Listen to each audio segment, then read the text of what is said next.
Okay, this will be the third part of the introduction to 7 Steps to Learn the Scriptures. If you have an outline of it, it'll be the small paragraph right before step number 1.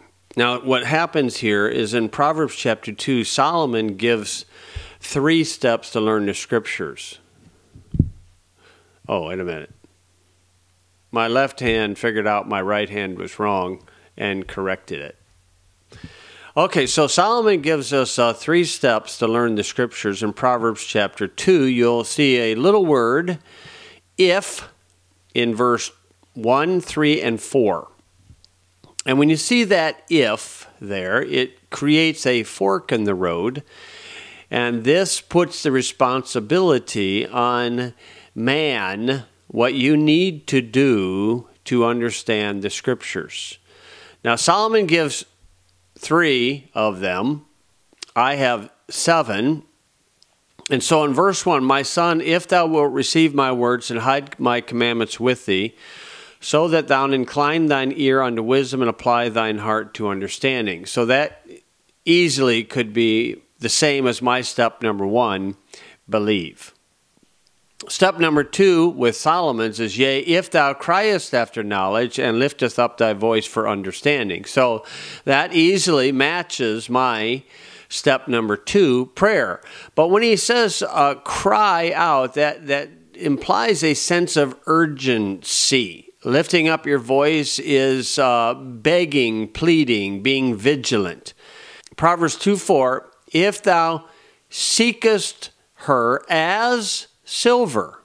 So you have an analogy, and searcheth for her as for hid treasures. So we have like and as 2 very important words to understand the Bible. Solomon uses the little word as you and I seek after silver, money, valuables, okay, or hid treasures. You looking for a buried treasure. Okay, he says that is your urgency, what you need to display in order to, verse 5, the outcome is, then shalt thou understand the fear of the Lord and find the knowledge of God. So if you haven't found the knowledge of God, evidently it's on you. Either you haven't believed or prayed or searched diligently enough. Most people blame the Bible for their lack of understanding it instead of looking at themselves.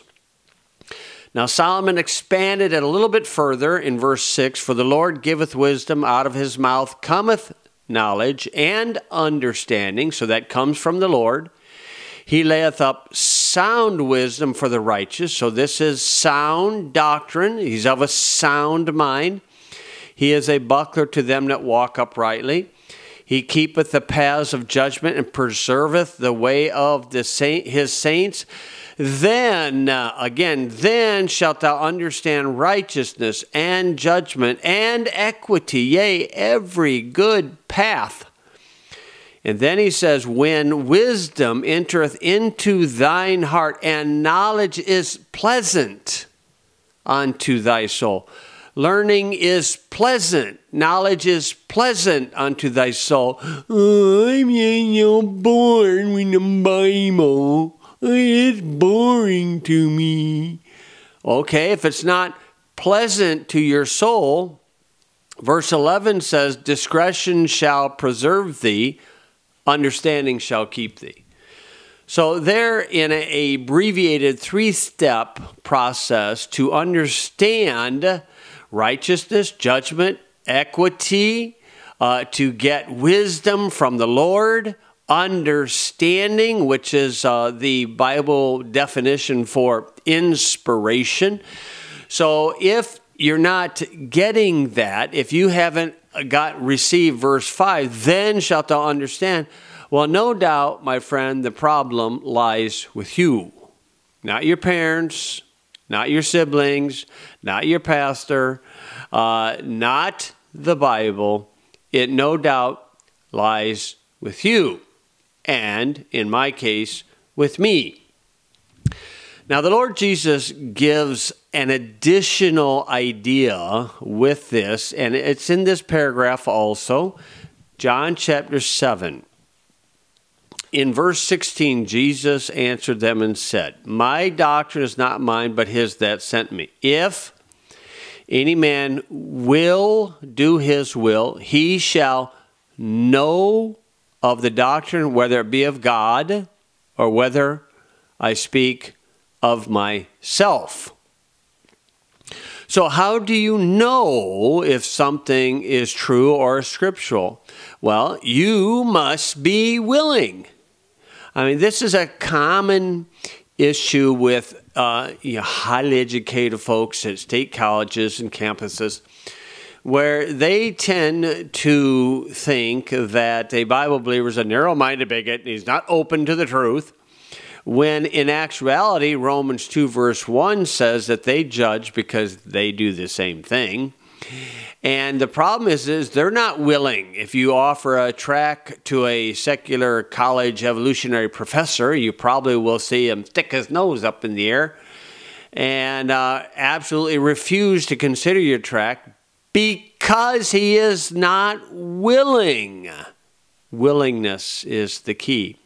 It's interesting. Several years ago, I took a flight to Australia, and a Catholic monk, no, a friar, Catholic friar, yeah, he's from South Carolina. If he was up north, he'd probably be Catholic baker. But a Catholic friar sat right next to me, so we had about 14 hours back and forth there.